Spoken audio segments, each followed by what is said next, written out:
والسلام علی سید الانبیاء والمرسلین اما بعد فاعوذ باللہ السمیع العلیم من الشیطان الرجیم بسم اللہ الرحمن الرحیم رب اشرح لی صدری ویسر لی امری واحلل عقدۃ من لسانی یفقہوا قولی صدق اللہ العظیم اللہم صلی علی سیدنا و مولانا محمد وعلی آل سیدنا و مولانا محمد وبارک وسلم۔ السلام علیکم ورحمۃ اللہ وبرکاتہ۔ الحمدللہ آج ہمارے قرآن فہمی ورکشاپ کورس کا 20واں اور آخری سبق ہے۔ اس سبق میں ہم سورہ آل عمران کے خلاصے کو مختصر طور پر سمجھنے کی کوشش کریں گے۔ سورہ آل عمران، جیسا کہ میں نے پہلے عرض کیا کہ یہ سورہ البقرہ کا جوڑا ہے، اور حدیث شریف میں ان دونوں صورتوں کو ظاہرین بھی کہا گیا ہے کہ قیامت کے دن یہ اپنے پڑھنے والوں پر سایہ فگن ہوں گی۔ ایک اور جگہ پر آپ صلی اللہ علیہ وآلہ وسلم نے ارشاد فرمایا کہ ان دو صورتوں کو پڑھا کرو، کیونکہ یہ جادوگر اور اہل باطل اس کی تاب نہیں لا سکتے، یعنی جادو ٹونے سے محفوظ رکھتی ہے۔ اور حدیث مبارکہ میں آپ صلی اللہ علیہ وسلم نے یہ بھی ارشاد فرمایا کہ ان کو پڑھا کرو، یہ باعث بخشش اور سفارش ہے، اور ان کا چھوڑنا باعث حسرت ہے۔ دونوں صورتوں کا آپس میں مضبوط تعلق ہے اور بہت سی مطابقتیں بھی ہیں۔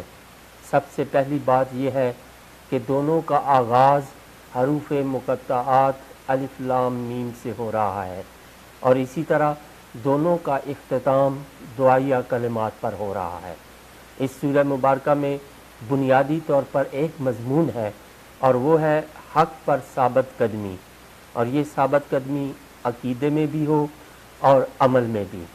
عقیدے میں ثابت قدمی یہ ہے کہ اللہ پر پختہ ایمان ہو اور مضبوط تعلق ہو، اور عملی طور پر ثابت قدمی یہ ہے کہ انسان اپنا احتساب کرتا رہے، اپنے اندر کی کمزوریوں کو دور کرے اور اپنی اصلاح کرے۔ پھر اس میں دو بڑے واقعات کا ذکر ہے۔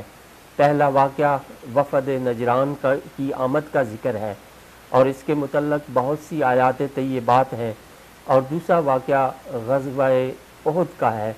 یہ دونوں واقعات ہمیں بتاتے ہیں کہ دین کی راہ پر چلنا بڑا مشکل اور کٹھن ہے، ہر طرف سے یلغار ہو سکتی ہے، کبھی باہر والوں کی طرف سے مشکلات، اور کبھی اپنے قریب والوں سے کوئی غم، دکھ، تکلیف اور رکاوٹ پہنچ سکتی ہے۔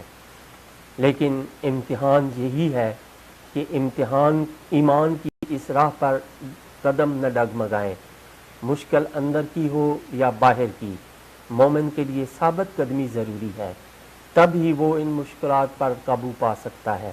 جو ان مشکلات میں ثابت قدمی دکھاتا ہے، اس پر اللہ کی مدد فرشتوں کی صورت میں اترتی ہے، اور اللہ ہر لحاظ سے اس کا حامی و مددگار بن جاتا ہے۔ اس سورہ کی ابتدا اللہ لا الہ الا هو الحی القیوم سے ہو رہی ہے۔ اللہ کا تعارف کروایا جا رہا ہے کہ اللہ کی ربوبیت اور الحی اور القیوم اور وحدانیت کو واضح کیا گیا ہے۔ اللہ تعالیٰ کی صفات بیان کر کے عقیدہ توحید کو مضبوط کیا گیا ہے کہ عقیدہ مضبوط ہوگا تو ایمان پختہ اور کامل ثابت قدمی آئے گی۔ ایمان ہی بندے کو انفرادی طور پر مضبوط کرتا ہے، اور اہل ایمان کے ساتھ تعلق کو بھی۔ اس راستے پر چلنے والوں کی صبر و تحمل کے ساتھ مدد فرماتا ہے۔ سورت کے اختتام میں مسلمانوں کا آپس میں ایک دوسرے کے ساتھ تعلق درست کر کے صابرو ورابطو پر جمع کیا گیا، یعنی یہ وہ ذریعے جس سے انسان کو ثابت قدمی نصیب ہوتی ہے۔ دین تقاضا کرتا ہے کہ ایک طرف اللہ سے مضبوط تعلق رکھا جائے، اور دوسری طرف اہل ایمان کے ساتھ پختہ روابط رکھے جائیں۔ پھر محکمات اور متشابہات کا ذکر کیا کہ محکمات پر عمل انسان کو دین میں ثابت قدم رکھتا ہے، اور شبہات انسان کو اللہ کے راستے سے بھٹکانے کا ذریعہ ہو سکتی ہیں۔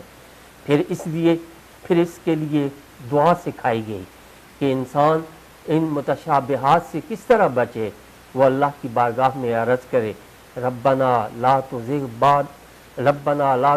قلوبنا بعد اذ ہدیتنا وہب لنا من لدنک رحمہ انک انت الوہاب۔ یا اللہ ہمیں ثابت قدمی عطا فرما، ہم اندر سے بھی مضبوط رہیں اور شکوک و شبہات کا شکار نہ ہوں اور باہر سے بھی گمراہ نہ ہوں۔